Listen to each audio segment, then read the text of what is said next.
Jai Hind students, in this video I am going to teach you about glycolysis. In the previous video I have given you the introductory idea of respirations, all the steps included in respiration, and while teaching that introductory respiration process, I have already taught you that glycolysis is an universal process and it is taking place inside cytoplasm of every living cell. So come here to know the process of glycolysis. If it is possible, then please remember all the steps. It will be very helpful for your NEET exam and another competitive science related exams. There are many points that you must remember in the process of glycolysis, and that while teaching you all these points I will make you understand. So according to your NCERT book, what is glycolysis and the scientist involved who discovered glycolysis? You must remember the discovery of glycolysis process was given by Gustav Embden, Otto Meyerhof and J. Parnas. So on the basis that who discovered it, this glycolysis cycle is also called as EMP pathway on the name who discovered, on the name of the scientist who discovered this pathway. Embden, E. M. Meyerhof, P. Parnas. So EMP pathway or glycolysis is same. It is also called as EMP pathway. I have already told you that glycolysis occurs in the cytoplasm of cell and is present in all living organism. You must know which line given in the NCERT book, you must underline it. So the line that is here given here, glycolysis occurs in the cytoplasm of the cell and is present in all living cells, is very important and it is asked in many exams. So what is glycolysis? In this process, glucose undergoes partial oxidation. Partial oxidation means, आप समझ सकते हैं general language में, अगर हम किसी कागज को जला रहे हैं, फिजिकल बर्निंग कर रहे हैं, तो कभी कदाल क्या हुआ कि वो कागज पूरा जलकर राख हो गया, then it is completely oxidised, completely burned. और कभी हम कागज को जलाएं और जलते जलते आधा तक आके या कुछ थोड़ा धुआं करके रुक गया, that is called as partial oxidation. So glucose जो है ग्लाइकोलिसिस प्रोसेस के द्वारा पार्शियल ऑक्सीडेशन में जाता है. पार्शियल ऑक्सीडेशन करता है मीन्स कंप्लीट बर्न आउट नहीं होता है. We know that glucose formula, we know glucose formula is C6H12O6. Burn होने का मतलब है कि ये कंप्लीट जो इसमें 6 कार्बन है टोटल बर्न हो जाएंगे और वो रिलीज्ड हो जाएंगे. मीन्स अगर ये 6 कार्बन है, 6 कार्बन इसमें है तो कंप्लीट 6 कार्बन अलग अलग होके निकल गए, तब ये कंप्लीटली बर्न कहा जाएगा. तो ग्लाइकोलिसिस के प्रोसेस में ग्लूकोज कंप्लीट बर्न आउट नहीं होता है, पार्शियली बर्न आउट होता है. मीन्स हो सकता है कि ये 6 कार्बन कंपाउंड में ना टूट के मात्र 3 कार्बन कंपाउंड में ही टूटे. उसके बाद का ऑक्सीडेशन हम बाद के स्टेप्स में पढ़ेंगे. जैसे कि हमने पढ़ा है प्रीवियस वीडियो में कि ग्लाइकोलिसिस के बाद भी रेस्पिरेशन में प्रोसेस होते हैं ना, aerobic and anaerobic respiration. It will go on the Krebs cycle और इट विल फॉर्म फर्मेंटेशन और लैक्टिक एसिड. उसमें जाकर कंप्लीट ऑक्सीडेशन होगा या नहीं होगा वो बात की बात है. लेकिन ग्लाइकोलिसिस एक प्रोसेस है जिसमें ग्लूकोज का पार्शियल ऑक्सीडेशन होता है. And this glycolysis process is completely enzymatic process. In each and every process enzyme is involved. At the level of class 11 you don't have to study the enzymes, but in the higher classes you have to remember the enzymes involved also. If there is 10 steps in glycolysis, then 10 different enzymes or 10 enzymes will function in each and every process. That's why in the previous chapter it is being taught you that every biological process is an enzymatic process. No process no chemical reaction or biochemical reaction that is taking place inside our body can happen without the help of enzyme. In every chemical reaction, biochemical reaction, there is presence of enzyme. So in these reactions also you have to you must know about enzymes, but it is not essential or vital for class 11. So it is an enzymatic process. It takes place in the cytoplasm. It is an universal process. By the process of glycolysis, glucose is partially oxidized to a compound that is called as pyruvic acid. That is called as, here written, pyruvic acid. This, now we will study about the steps involved in glycolysis. याद रखेंगे glycolysis 10 steps इसमें involve हैं. इस glycolysis consist of 10 definite steps और बहुत ही interesting and easy steps हैं आपको याद करने के लिए, क्योंकि जो भी आप ये केमिकल नेम पढ़ेंगे वो सारे केमिकल्स नेम आप बायोमोलिक्यूल्स या फोटोसिंथेसिस के प्रोसेस में आ चुका है.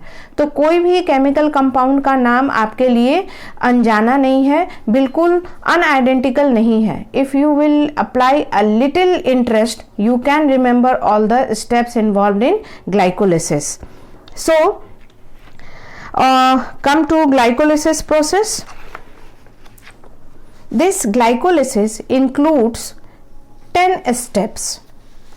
I have written the same chemical steps here. The first step is phosphorylation. Phosphorylation, nothing tough. I have already told you what is phosphorylation. By the process of phosphorylation, phosphorus is added to a compound. So here inside glycolysis we will start from glucose, because glucose is the primary respiratory substrate. Glucose primary respiratory substrate है और respiration का सबसे पसंदीदा substance glucose ही है जिससे respiration का process start होता है. और ग्लूकोज इनिशियल प्रोसेस से इन्वॉल्व रहता है. अगर कोई न्यूट्रिशन जो है वो ब्रेक डाउन होता है ग्लूकोज में तो वो रेस्पिरेशन साइकिल के रेस्पिरेशन प्रोसेस के इनिशियल स्टेप्स में इन्वॉल्व होंगे. मीन्स रेस्पिरेशन वहीं से स्टार्ट होगा. अगर वो दूसरा केमिकल कंपाउंड है तो मे बी वो किसी जो आप ये देख रहे हैं कि कंपाउंड्स बन रहे हैं उस कंपाउंड में आकर वो मिल सकता है. लेकिन ग्लूकोज जो है वो इनिशिएटिव पॉइंट है for the start of respiration, और you may call that respiration is started by the process of glycolysis, that is glycolysis. So glucose आया हमारे बॉडी में, हमने कार्बोहाइड्रेट खाया, माने मीन्स रोटी खाई, कार्बोहाइड्रेट ब्रेक हुआ, ग्लूकोज बना bye the process of digestion और हमारे हर सेल में ग्लूकोज पहुंच गया. अब हमको इस ग्लूकोज से एनर्जी लेनी है, तो एनर्जी कैसे लेंगे? Bye the process of respiration, and the first step involved in respiration is glycolysis. So this glucose, you already know that it is made up of 6 carbon compound. First step will take place is the phosphorylation of glucose. ATP will provide its phosphorus to the glucose, and this ATP will be released in the form of ADP, and this glucose will become glucose 6-phosphate. कुछ hard नहीं है, एकदम आसान है. Glucose में phosphorus add हुआ, glucose 6-फॉस्फेट. अब यहाँ पे दिमाग लगाओगे कि हमने कहा है कि रेस्पिरेशन के प्रोसेस से एटीपी बनता है. यहाँ तो एटीपी कंज्यूम हो रहा है, लेकिन अभी सीन बाकी है. देखो एटीपी कंज्यूम हो रहा है, लेकिन आगे चलकर इस एटीपी कंजम्पशन के बाद और ज़्यादा एटीपी बनाएगा. ये जो इनिशिएटिव प्रोसेस है ये अभी मतलब रेस्पिरेशन और ग्लूकोज को चार्जिंग करने का प्रोसेस है. कोई भी सब्सटेंस रेस्पिरेशन या केमिकल रिएक्शन में जाएगा तो उसको चार्ज करना होगा, उसको थोड़ा चार्जिंग होगी, तो चार्जिंग उसको एनर्जी देना पड़ेगा. तो फर्स्ट ऑफ ऑल थोड़ा सा एनर्जी कंज्यूम करेगा. जैसे आप मोटरसाइकिल स्टार्ट करते हैं तो पहले आपको अपने ताकत से उसको पैडल मारना पड़ता है, तब जाके इंजन स्टार्ट होती है. और जब इंजन स्टार्ट होती है तो आप अपना एनर्जी देना बंद कर देते हैं, वो खुद अपना एनर्जी रिलीज करना स्टार्ट कर देता है। तो this is paddling, this is charging of glucose. So here phosphorylation, ATP will be consumed. In the glycolysis topic or the steps involved, you must remember कहाँ कहाँ ATP कंज्यूम हो रहा है और कहाँ कहाँ ATP या NADPH बन रहा है। जो स्टेप्स इन्वॉल्व है and the number of steps and the chemical name, at least आपको वो याद रखना ही रखना है। So first step is phosphorylation. Glucose is phosphorylated by the help of ATP. So here one molecule of ATP is consumed. It is converted into glucose 6-phosphate. An enzyme will be involved. Maybe phosphorylase or maybe enolase. Some enzymes will be involved. It is must that enzyme is present here. You have to not give so much attention about the enzymes in class 11. Now second process is isomerization. In the biomolecules chapter, I have already taught you that glucose and fructose as isomeric form. It is aldehydic form and it is ketonic form.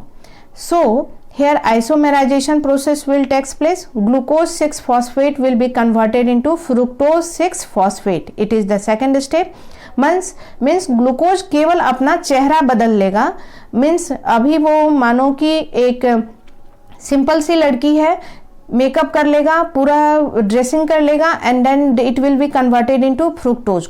कुछ भी नहीं होगा, मात्र isomerisation होगा, चेहरे बदलेंगे। Fructose 6-phosphate। Now the third step is again phosphorylation. Phosphorylation आप बहुत आसान है, फिर से इसमें एक फॉस्फोरस जुटेगा और फिर एक ATP कंज्यूम होगा। सो ओवरऑल यहाँ तक आपके 2 ATP कंज्यूम हो गए, एक फर्स्ट प्रोसेस में, एक थर्ड प्रोसेस में। This fructose 6-phosphate will be converted into fructose 1,6-biphosphate। ये भी आसान है। यहाँ तक कितना आसान है? Glucose converted into glucose 6-phosphate। Glucose 6-phosphate ने अपना चेहरा बदला, बन गया फ्रुक्टोज 6-phosphate। फ्रुक्टोज 6-phosphate एक और फॉस्फोरस मांगेगा ATP से कि नहीं अभी हमको और चार्ज करो तब मैं स्टार्ट हूँगा, अभी भी थोड़ी सुस्ती है मुझे।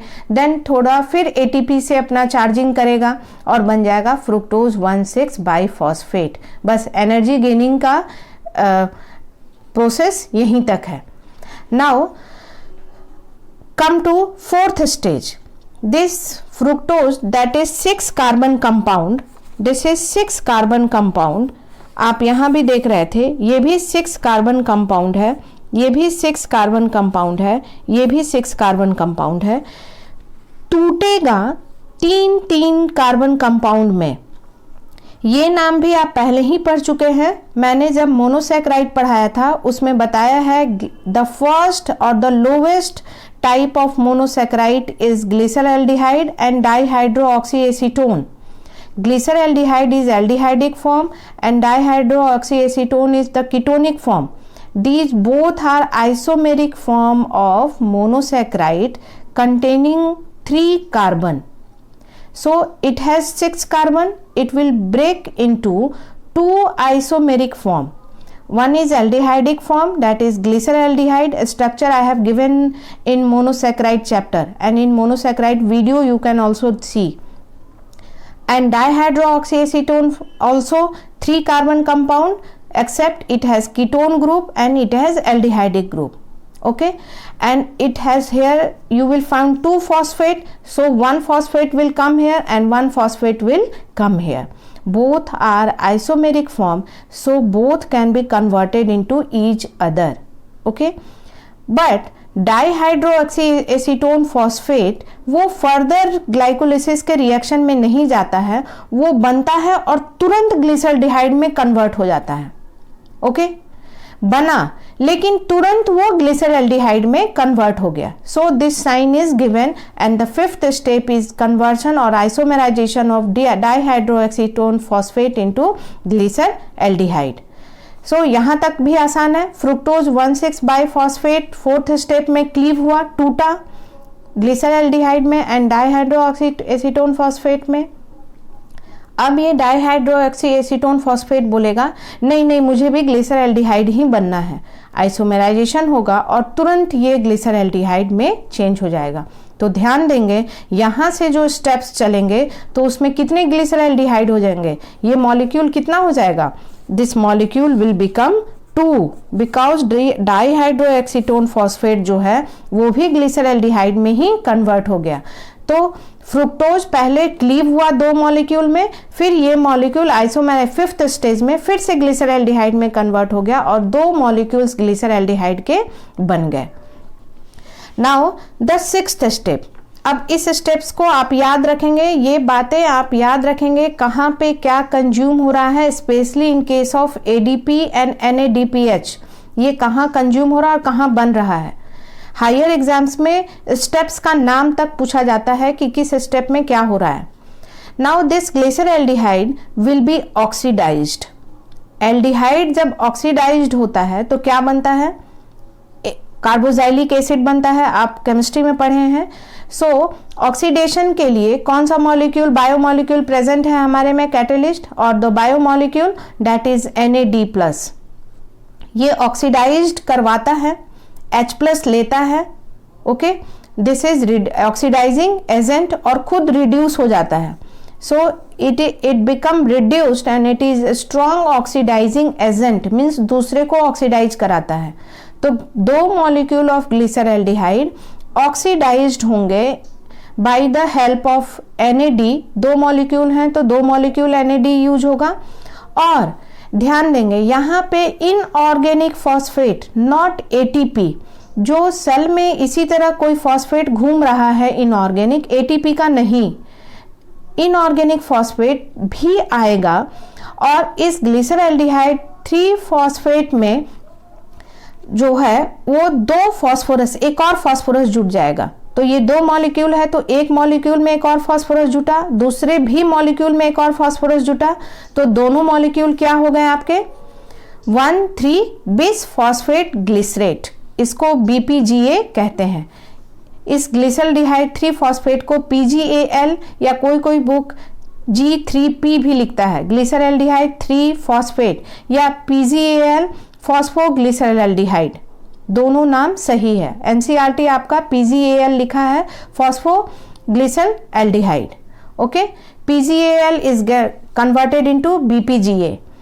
This BPGA is 2 molecule because here it is 2 molecule, 2 inorganic phosphate, 1 phosphate was already present, so both the molecule become 1,3 bis phosphoglycerate, okay. Oxidation takes place, means removal of hydrogen from here, and after oxidation aldehyde is converted into carboxylic acid. So यहाँ तक भी आपको याद करने में कोई दिक्कत नहीं है। ग्लिसरैल्डिहाइड 3 phosphate is converted into 1,3 bis phosphate glycerate, means glyceric acid. After that, here very important step, 1,3 bis phosphoglycerate BPGA is converted into 3 phosphoglycerate। 2 molecule है और दोनों मॉलिक्यूल से एक एक फॉस्फोरस टूटेगा, यहाँ देखना जुटा, यहाँ टूटा।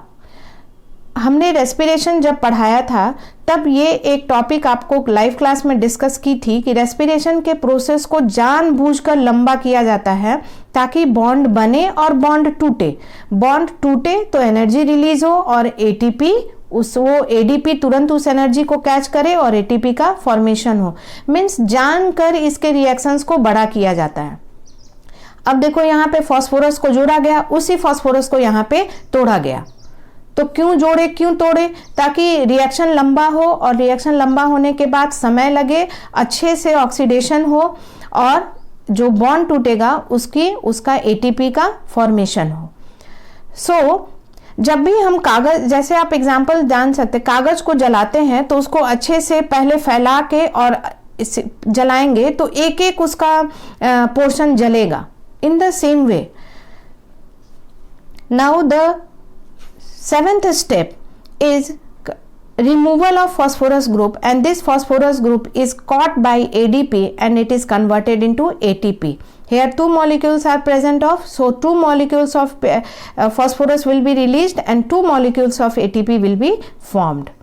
Here it is also important 2-NADPH is being formed. In respiration NADPH का बहुत काम है, ये भी ATP में कन्वर्ट होता है, इसलिए इस स्टेप को याद रखेंगे। 6th स्टेप में आपका NADH बन रहा है। 7th स्टेप में ATP का फॉर्मेशन होता है and this is called as substrate level phosphorylation. Means गर्मा गर्म ATP का फॉर्मेशन हो रहा है, तुरंत किसी केमिकल सब्सटेंस से फॉस्फोरस निकला और तुरंत ATP उसको कैच किया। मीन्स एकदम सतल पर, एकदम जमीनी हकीकत पे, on the ground, in the ground कह सकते हैं, ऑन द ग्राउंड तुरंत ATP बना। किसी चीज का बाई प्रोडक्ट ATP नहीं है, यहाँ पे किसी सबस्ट्रेट के जलने टूटने से ATP बना। So it is called as substrate level phosphorylation in the 7th step. Now again this एक फॉस्फोरस तो ATP ले लिया, तो बचा क्या, एक फॉस्फोरस, तो 3 फॉस्फोग्लिसरेट। सारे मॉलिक्यूल्स 2-2 हैं, ध्यान रखेंगे, यहाँ 2-2 मॉलिक्यूल आ रहा है। 3 फॉस्फोग्लिसरेट, ये जो हर मॉलिक्यूल 1,3 बिसफॉस्फोग्लिसरेट जो 2 मॉलिक्यूल है, दोनों मॉलिक्यूल अपना एक फॉस्फोरस निकाल दिया और बन गया 3 फॉस्फोग्लिसरेट और यहाँ ATP की सिंथेसिस हुई। वेरी इंपॉर्टेंट स्टेप, यही हमें चाहिए था। Now this 3 phosphoglycerate is transferred, means केवल फॉस्फोरस का ट्रांसफर हो रहा है 3 कार्बन से 2 कार्बन के पास, केवल झूठमूठ का रिएक्शन को बढ़ाया जा रहा है। 3 कार्बन से कूदकर छोड़कर फॉस्फोरस 2 कार्बन के पास कूद जा रहा है and then it become 2 phosphoglycerate. Very simple. Now dehydration, इस 9th स्टेप में वाटर को निकाला जाता है। 2 phosphoglycerate become phosphoenol pyruvate. Water के निकलने के कारण 2 मॉलिक्यूल है, हर जगह 2 मॉलिक्यूल है, याद रखिएगा। 5th स्टेप के बाद जितने भी स्टेप हैं वो 2 मॉलिक्यूल में हो रहे हैं, क्योंकि डाईहाइड्रोएक्सीटोन फॉस्फेट कन्वर्ट हो चुका है इसमें। तो 2 phosphoglycerate molecule, 2 molecule of water इसमें से दोनों में से निकलेंगे and then it will become phosphoenolpyruvate. Okay, it is also of 2 molecule. अब आप यहाँ देख रहे हैं अच्छा सा फॉस्फो दिख रहा है, जहां भी फॉस्फो दिखे वहां ATP का फॉर्मेशन होगा।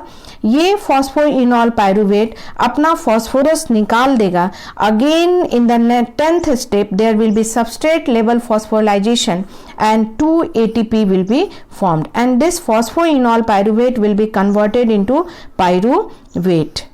And this is the last product of glycolysis.